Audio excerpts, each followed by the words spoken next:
Hi everyone, will study the monthly price action on new chart today. इस company का listing हुआ था दिसंबर 2012 में।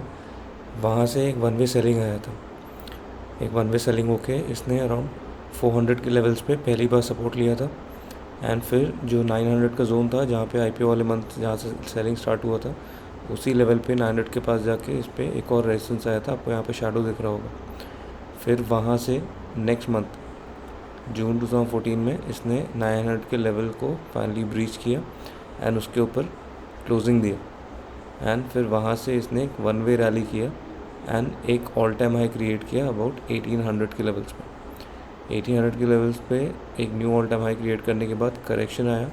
एंड करेक्शन जब आया, करेक्शन ने आके जब स्टॉप लिया, that was at the previous resistance level. तो 900 के लेवल्स पे जहाँ पे पहले रेजिस्टेंस हो रहा था, वहाँ पे चेंज ऑफ पोलैरिटी हुआ and that started acting as a support. यहाँ पे उसने सपोर्ट लिया 900 के जोन में, वापस अटेम्प्ट किया, बट इस बार जो बाइंग था वो 1800 तक नहीं लेके जा पाया। वहाँ पे उसने एक लोअर हाई फॉर्मेशन कर दिया in the monthly time frame.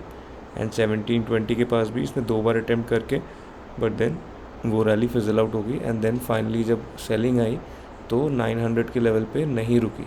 900 के लेवल पे 2-3 बार इसने सपोर्ट लिया, बट देन फाइनली जुलाई 2019 में इसने 900 के लेवल्स को भी मंथली बेसिस पे ब्रीच करके नीचे क्लोजिंग दे दी।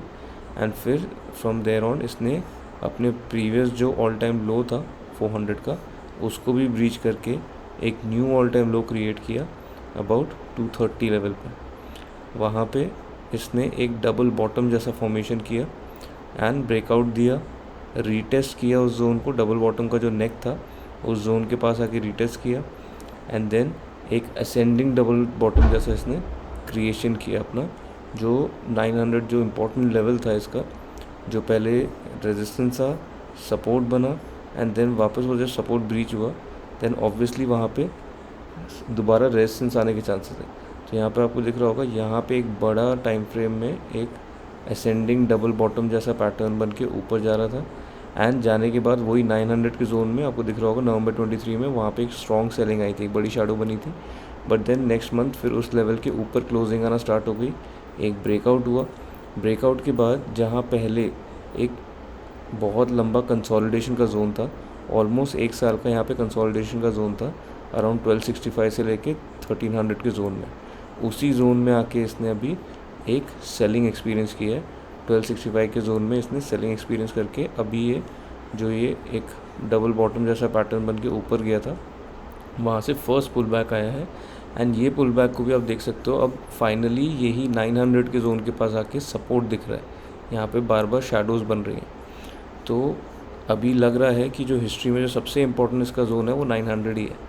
तो पहले ये रेजिस्टेंस का काम कर रहा था, फिर सपोर्ट का काम किया, फिर ब्रेक डाउन हुआ सपोर्ट, अब वापस यहाँ पे रेजिस्टेंस का काम किया एंड अभी पुल बैक लेके वापस शायद ये 900 का जोन सपोर्ट का काम कर रहा है। तो अगर ये फाइनली अगर ब्रेकआउट देता है 1000 के लेवल्स का एंड फाइनली अगर ये 1300 के जोन के ऊपर मंथली बेसिस पे क्लोजिंग दे देता है, तो ये डेफिनेटली एक बहुत लंबे करेक्शन के बाद एक्यूमुलेशन का ये फिनिश हो चुका होगा।